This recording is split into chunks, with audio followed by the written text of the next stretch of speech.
उस लड़की से विवाह करना चाहिए जिसके विचार आपके विचार से मैच करते हो।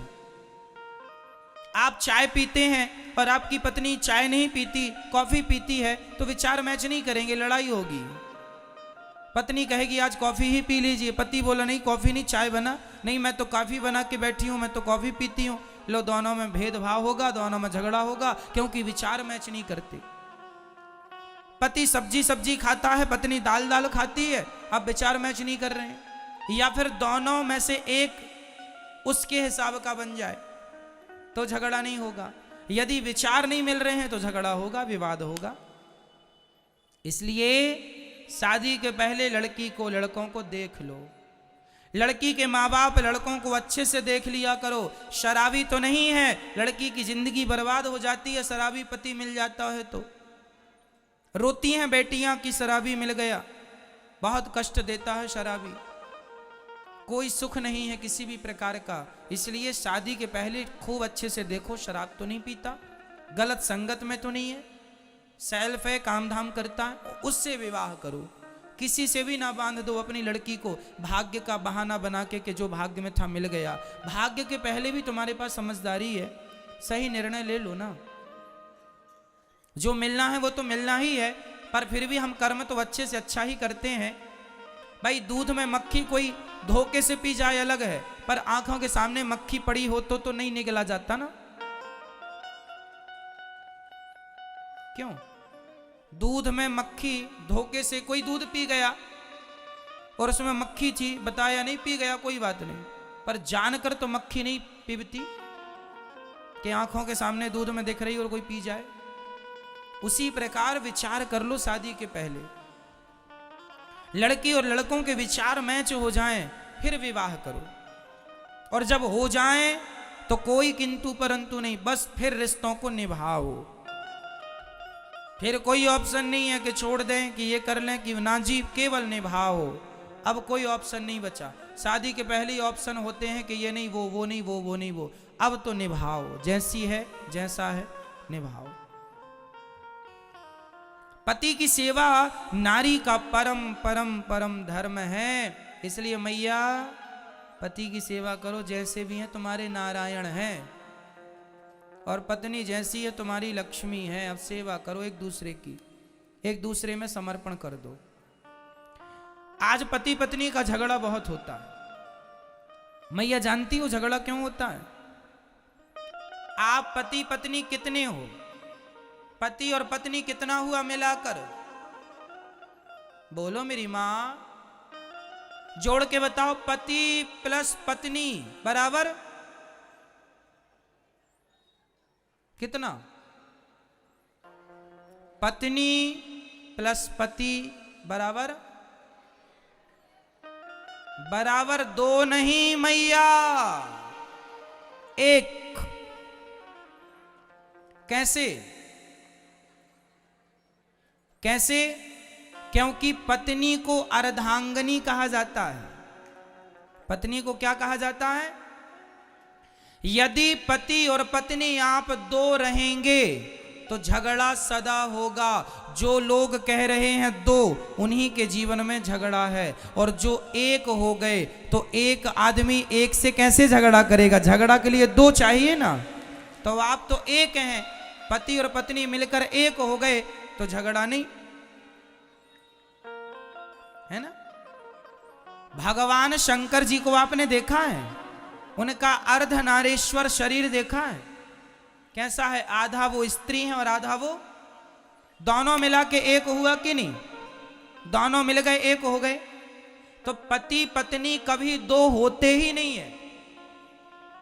लोग कहते हैं आपके घर आपने शादी का निमंत्रण दिया, अब चाहे पति आ जाए चाहे पत्नी आ जाए, आप क्या बोलते? कोई आए, एक ही है। क्यों जी? ऐसी नहीं बोला जाता है? चाहे पत्नी आ जाए चाहे पति आ जाए, दोनों एक ही है। सच्चाई भी यही है, पति और पत्नी ये दो नहीं होते। क्यों? जहां दो हैं वहां झगड़ा भी है। इसलिए मेरी मां, एक हो जाओ। एक कब होंगे?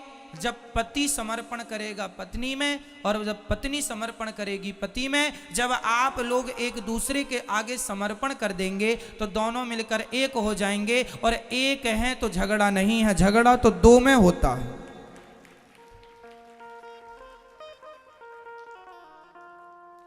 झगड़ा तो, और पति पत्नी अर्धांगिनी है, मैंने ये सुना है। क्यों? पढ़ा है मैंने। अब आप लोग अपनी गणित देख लो। मेरे हिसाब से तो पति पत्नी एक होते हैं, आपके हिसाब से यदि 5 हो रहे हैं तो फिर हम कुछ नहीं कह सकते। और आपके हिसाब से 2 हो रहे हैं तो भी हमारे पास इसका कोई जवाब नहीं है।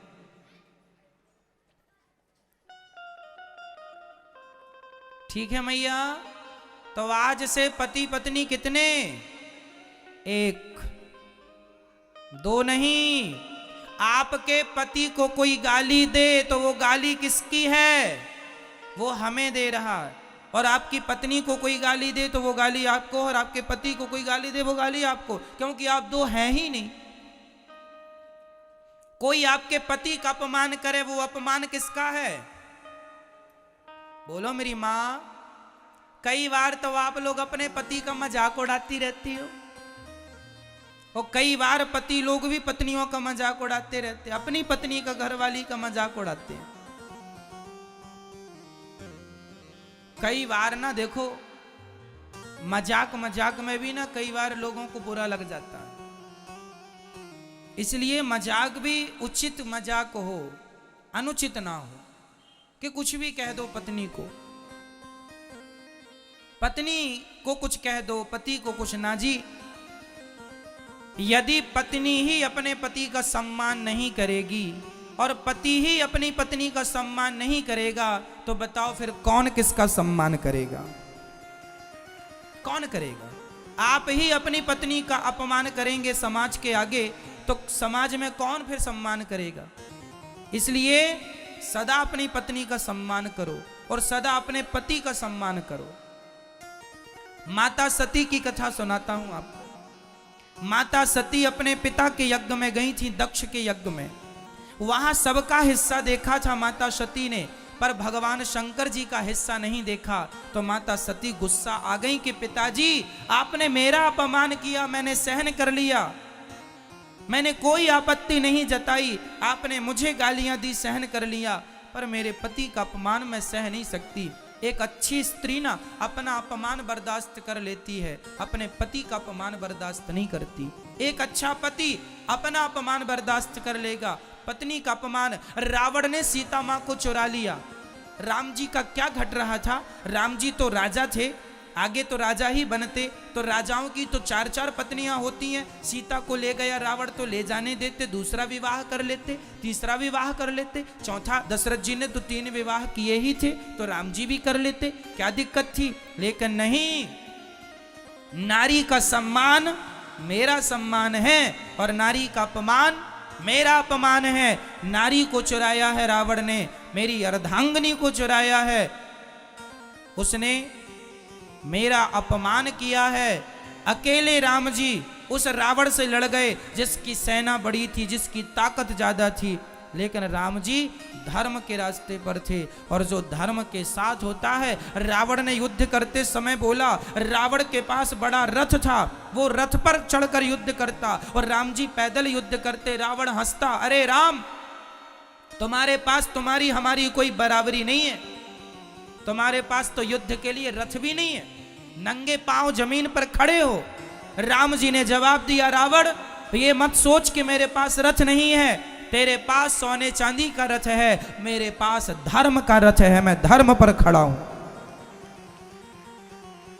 फर्क नहीं पड़ता कि आपके पास साधन और संसाधन कितने हैं, फर्क इससे पड़ता है आपके पास धर्म कितना है।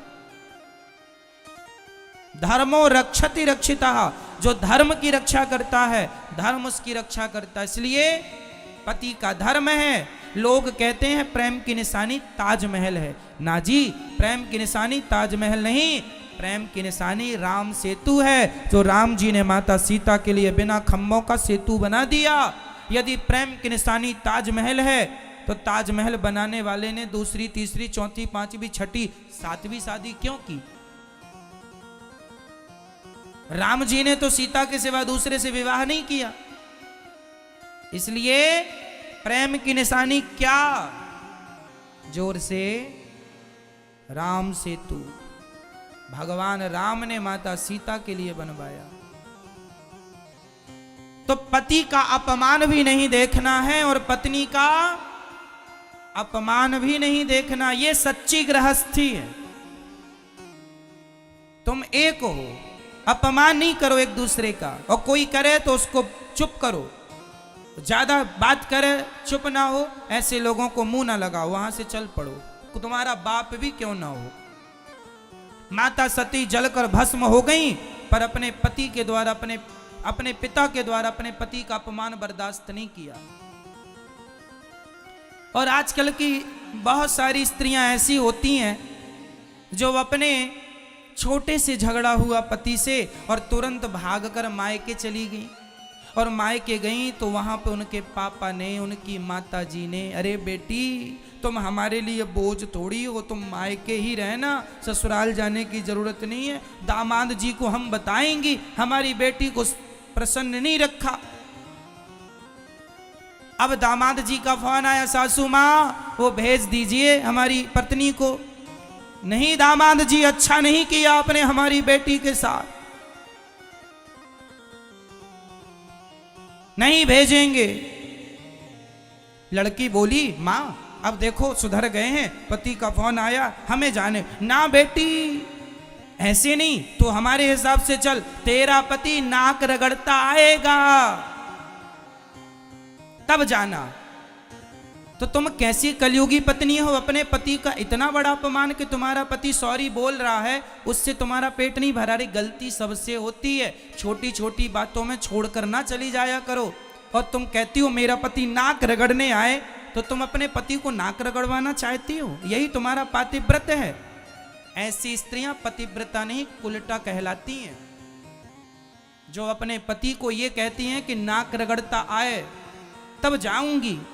तो ये आचरण पतिव्रताओं के नहीं है मेरी माँ, ये लक्षण तो एक कुलटा नारी के हो सकते हैं। पतिव्रता नारी अपने पति के साथ इतना अत्याचार नहीं करती। चलो माना कि पति ने गलती किया, तो पति ने स्वीकार, हाँ यदि स्वीकार ना करे पति तो उसे समझाओ, जैसे माने समझाओ, पर स्वीकार कर लिया कि अच्छा गलती हो गई, अब तुम आ जाओ, तो चले जाना चाहिए। माँ बाप की बातों में नहीं लगना चाहिए। कई लड़कियां माँ बाप की बातों में लगती हैं, और माँ बाप की बातों में लगने के कारण सारी जिंदगी फिर माँ बाप के पास ही गुजारना पड़ता है। फिर पति से दूरी होते होते और दूरी हो जाती है, और फिर लड़की माँ बाप के घर रहती है। माँ बाप जब तक जिंदा हैं तब तक ठीक है, और माँ बाप मरे फिर भौजाई ताने मारेगी, हाँ हाँ कल मुही अपने पति की तो हो ना सकी, यहाँ रोटियां तोड़ रही है, ताने मारेगी भौजाई,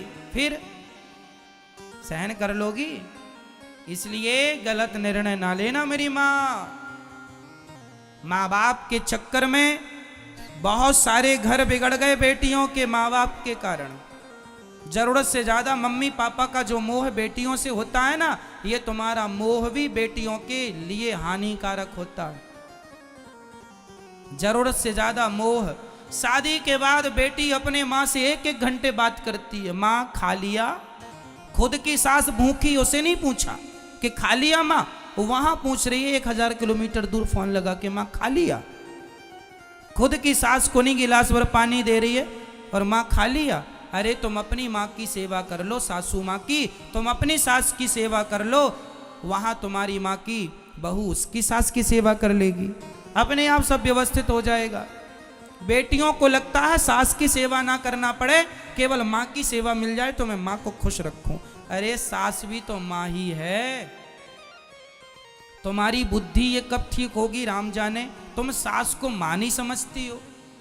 जो समझती हैं मेरी माँ, जो बहुएं सास को माँ समझती हैं, ऐसी बहुओं को मैं प्रणाम करता हूँ। मैं हर बहू के लिए ये आरोप नहीं लगा रहा हूँ, जो ऐसी हैं उनके लिए है, आप बुरा ना मान जाइएगा। कुछ बहुएं ऐसी होती हैं जो अपने सास की सेवा ना करके केवल माँ का ख्याल रखती हैं, पर उनकी माँ के साथ भी तो वैसा ही होता है जैसा तुमने अपनी सास के साथ किया है। ईश्वर के घर देर है अंधेर थोड़ी है। आजकल तो ईश्वर का भी हिसाब अपडेट हो गया, यहीं का यहीं मिल रहा है सबको, यहां का यहीं भोग रहा है आदमी। सारे सॉफ्टवेयर अपडेट कर लिए पहले भगवान ने, अब पहले तो यहां का किया वहां भोगना पड़ता था, आजकल सब अपडेट हो गई, यहीं भोग लो। इसलिए पति की सेवा करो, पत्नी का सम्मान करो, पत्नी का भी दिल ना दुखाओ। अच्छा एक बात बताओ, आपकी मां ने आपकी पत्नी को कुछ कह दिया, आपके पिताजी ने भी आपकी पत्नी को डांटा, मां ने भी डांटा, आपके भाई ने भी डांट दिया, आपकी भौजाई ने भी डांट दिया आपकी पत्नी को, तो आपका धर्म क्या है?